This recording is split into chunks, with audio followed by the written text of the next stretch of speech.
Vamos a hacer un pequeño repaso de la historia de la filosofía a través de las 4 grandes épocas en las que se divide. La filosofía en el mundo griego, la filosofía en el mundo medieval y la filosofía en el mundo moderno y contemporáneo. Nuestra época no es la época moderna, quiero que esto les quede claro, es la época contemporánea. Empezamos entonces por la filosofía en el mundo griego y ahí tendremos que hablar de los presocráticos, todo esto brevemente, de Sócrates y los sofistas y el giro antropológico al que van a seguir Platón y Aristóteles, los dos grandes sistemas que tenemos en la filosofía en el mundo griego y el helenismo. En cuanto a los presocráticos, lo más importante que tenemos que saber sobre ellos es que se dedica a la investigación sobre la physis, sobre la naturaleza. Están ubicados en el siglo VI, V a.C. y realmente lo que hicieron fue fundar una cosmología, un estudio, un conocimiento reflexivo, racional sobre el cosmos. Los filósofos presocráticos, por ejemplo, como Tales de Mileto, Tales el de la matemática, Parménides, Heráclito, Empédocles, identificaban la realidad con la naturaleza, o sea, con la physis. Y lo que quisieron hacer con sus investigaciones fue resolver racionalmente esos enigmas de la naturaleza. Luego vamos a pasar al siglo ya V plenamente, aunque hay filósofos presocráticos, como les decía antes, en el siglo V, a lo que se llama el giro antropológico de la filosofía, donde los filósofos se van a preocupar fundamentalmente por el ser humano, básicamente por lo que es la antropología, definir lo que es el ser humano y por la ética y la política. Por eso se llama giro antropológico, porque en griego ser humano se dice anthropos, ¿vale? Entonces, no les interesa tanto como antes, fijaros aquí el ser humano, tenemos, ¿vale? Ese es su centro de atención. No les interesa tanto la physis, la naturaleza, como les interesaba a los presocráticos, sino que su centro de atención es el ser humano. Ahí vamos a tener, yo les decía, a dos grandes pensadores después de este giro presocrático, a Platón, ¿vale? Y a Aristóteles. Platón va a ser alumno de Sócrates y Aristóteles va a ser alumno de Platón. Tenemos dos grandes sistemas porque realmente en el pensamiento de Platón y en el pensamiento de Aristóteles vamos a encontrar un tratamiento del problema de la realidad en su totalidad, vamos a encontrar un tratamiento de lo que es el conocimiento, lo que se llama teoría del conocimiento. Vamos a encontrar un tratamiento del ser humano, de la ética y de la política. Pero ya en época de Aristóteles hay una crisis en el mundo griego, porque acordaros, estamos hablando de la filosofía en el mundo griego, hay una crisis en el mundo griego, realmente ellos pierden su horizonte de pensamiento, su forma de ubicarse en el mundo, porque pasan a dejar de ser polis, a dejar de organizarse en el formato de gobierno que tenían hasta ese momento, que era la polis, la ciudad-estado, y pasan a ser como ciudadanos, realmente sin coma, ciudadanos de un gran imperio que es el imperio de Alejandro Magno, ¿no? Digo como porque realmente no son ciudadanos, son súbditos, y antes eran ciudadanos, pero en ocasiones eran también súbditos de tiranos, pero siempre organizados en pequeñas ciudades-estado, y ahora lo que tenemos es el advenimiento de un gran imperio, perdiendo ese horizonte de pequeñas ciudades-estado como punto de referencia. Entonces lo que va a suceder es que en el helenismo vamos a tener fundamentalmente, no solo, pero fundamentalmente, una preocupación de nuevo por el ser humano, centrada básicamente en tener opciones en ética y en política que busquen, fijaros, la tranquilidad y el consuelo, la tranquilidad y el consuelo precisamente porque es una época de crisis. Ya entrando en la filosofía medieval, nos estamos situando alrededor del siglo V después de Cristo hasta aproximadamente el siglo XIV después de Cristo. Nos vamos a encontrar con una filosofía fundamentalmente teocéntrica, eso quiere decir una filosofía que gira alrededor de Dios y de su creación, y con una visión donde todo va a estar orientado y por lo tanto que encontrará su sentido en el cumplimiento de la voluntad divina. El instrumento que guiará al ser humano al conocimiento, tanto teórico como práctico, ya no va a ser la razón, como en la filosofía del mundo griego, en eso que yo les expliqué del paso del mito a logos, sino que va a ser la fe. Ya no va a ser la razón, sino la fe. Y por eso se dice que en esta época, en la época medieval, la filosofía va a ser una esclava de la teología. Dentro de este contexto de unas relaciones un poco, digamos, críticas, conflictivas entre la razón y la fe, está claro que quizás los dos autores más renombrados, a los que separan muchos siglos, Agustín de Hipona está en el siglo V después de Cristo, Tomás de Aquino en el siglo XIII, es normal, como les decía, que lo que quizás uno de los temas que más les preocupe, no el único, pero quizás uno de los temas que más le preocupe a estos filósofos sea precisamente en cómo se relacionan esta fe y esta razón para darnos la verdad y servirnos como guía para llevarnos no solo al conocimiento, sino hacia nuestro Creador, que es lo que nos da sentido, es lo que nos da sentido en el mundo y en nuestra vida. La filosofía moderna, que comienza aproximadamente en el siglo XV, a veces ya decimos que entrado el XVI, comienza con el Renacimiento, con la filosofía renacentista, lo que decía el Renacimiento humanista, ¿no?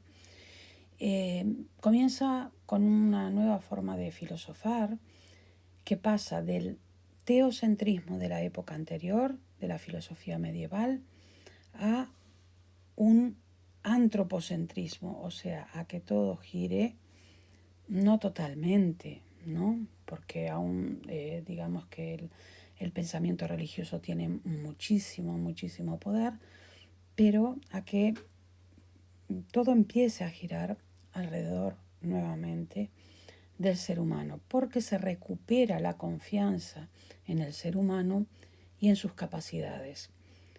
Otra de las cosas que va a marcar la filosofía en el mundo moderno es la utilización del método experimental, algo completamente novedoso. Hasta esta época, cuando se hace ciencia, se hace con un método básicamente teórico, no con la utilización de los sentidos y de la investigación guiada de los sentidos mediante experiencia, ¿vale? Aquí estamos viendo cómo surge la ciencia moderna.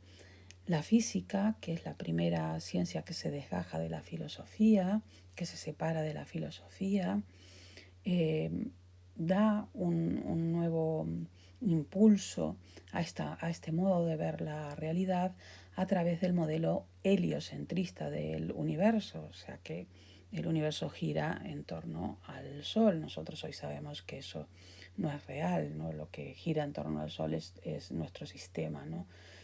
Planetario, frente al sistema geocentrista de la Edad Media. Realmente esta nueva visión de la realidad va a tener grandes consecuencias en el pensamiento del momento porque se hizo evidente el error en el que se había estado viviendo durante muchísimos siglos, y eso lleva a que la gente que busca la verdad objetiva se pregunte en ese momento por la verdad, por el error y por métodos para encontrar la verdad y huir del error, ¿no? Precisamente es la situación de Descartes, que es el fundador del racionalismo, una de las dos grandes corrientes de la modernidad. La otra gran corriente es el empirismo. Aquí lo tenés, el racionalismo y el empirismo son dos corrientes que se enfrentan en el ámbito que más les interesa, que es el de cómo conseguimos la verdad. El racionalismo, dentro del que encontramos a Descartes, a Leibniz, a Spinoza, a Malebranche, piensan que solo podemos encontrar certeza, verdad, desde la razón, desde el pensamiento. Frente a ellos tenemos a Locke, a Hume, que son empiristas. Eso quiere decir, la palabra empirismo viene de la palabra empeiría, que quiere decir conocimiento a través de los sentidos, a través de la experiencia, y por lo tanto, ¿qué nos está diciendo? Era lo que les decía, ¿qué nos dice ese empirismo frente al racionalismo? Que esta gente, lo que Hume dice, que realmente solo podemos obtener conocimiento a través o a partir de los datos de los sentidos. Por lo tanto, el criterio de verdad para los empiristas va a ser la experiencia sensible, el partir de los datos sensibles. Alguien que va a ser muy importante ya al final de la modernidad va a ser Kant. Aquí le sumamos a Kant, ¿vale?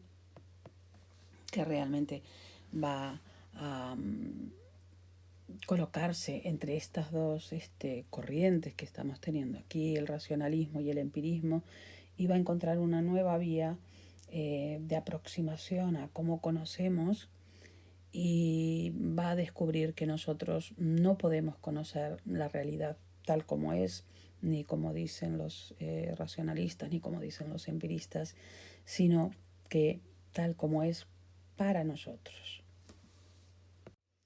Por último, ya nos encontramos con la filosofía de nuestro tiempo, siglo XIX, siglo XX, siglo XXI, ¿no?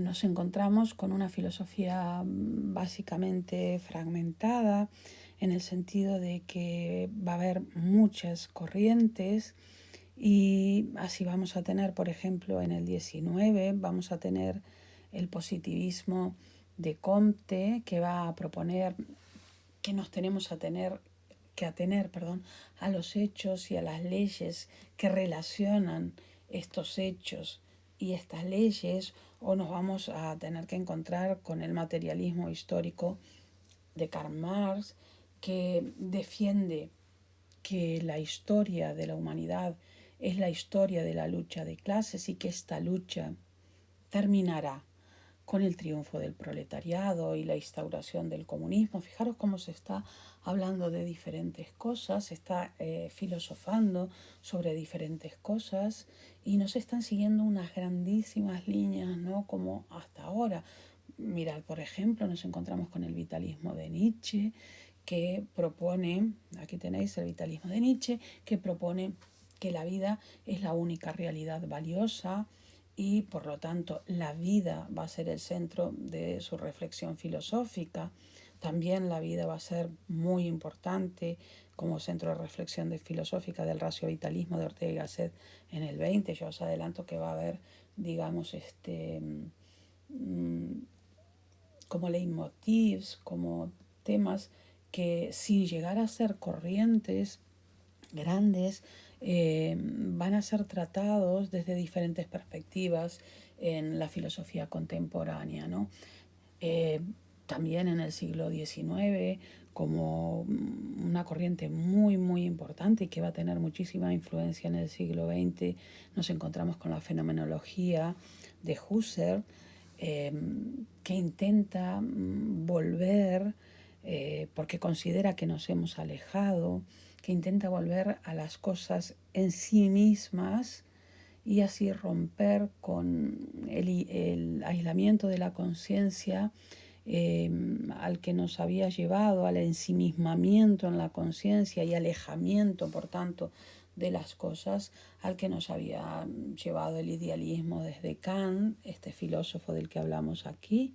¿Os acordaros al final de la filosofía moderna hasta Hegel, por ejemplo, ¿no?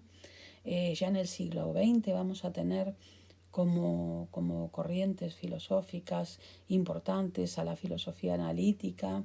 Central va a ser Wittgenstein, con una posición que desprecia absolutamente toda la metafísica anterior, la metafísica platónica de los griegos, la metafísica aristotélica en el mundo griego de nuevo, toda la metafísica medieval, yo que sé, que hablamos, por ejemplo, de Agustín, de Tomás, la metafísica de Descartes, por ejemplo, de Leibniz, ¿no?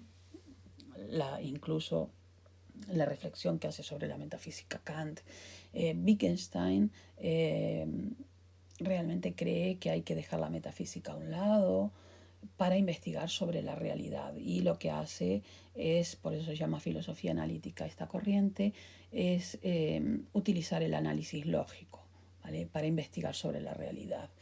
La escuela de Frankfurt, que es una corriente también fundamental en el siglo XX, trata el problema de la realidad y el problema de la investigación filosófica desde un punto totalmente diferente, por ejemplo, al de Wittgenstein. Por eso les decía al principio que lo que tenemos es una fragmentación. Realmente lo que tenemos en la escuela de Frankfurt es un intento de entender por qué surgen los males de la sociedad moderna y contemporánea y cómo poder subsanarlos. Para ello hacen unos complejos análisis del tipo de racionalidad que tenemos en esta sociedad, y realmente llegan a conclusiones muy interesantes. Otra corriente también muy señalada es el existencialismo de Jean-Paul Sartre, que viene a decir que realmente los seres humanos no nacemos ya con unas características determinadas que después vamos desarrollando o potenciando o reprimiendo, sino que realmente somos unos seres que nacemos sin ningún tipo de determinación, únicamente existimos al nacer, y que luego nos vamos construyendo mediante las decisiones que vamos tomando. Por último, esto lo teníamos aquí, el existencialismo, perdonad que no lo señalé, Sartre, la escuela de Frankfurt. Tenemos a gente muy importante como Adorno, como Marcuse, como Habermas, ¿vale? Y por último, fijaros, ya teníamos marcado el raciovitalismo, porque os decía que Ortega y Gasset, que es un filósofo español, le da muchísima importancia a la vida también, pero desde un punto de vista completamente diferente al que lo hizo en Nietzsche en el siglo XIX, porque ahora para él va a ser muy, muy importante el tener en cuenta la racionalidad en este desarrollo de la vida, mientras que para Nietzsche la racionalidad era algo que en principio debíamos despreciar, de lo que nos debíamos apartar.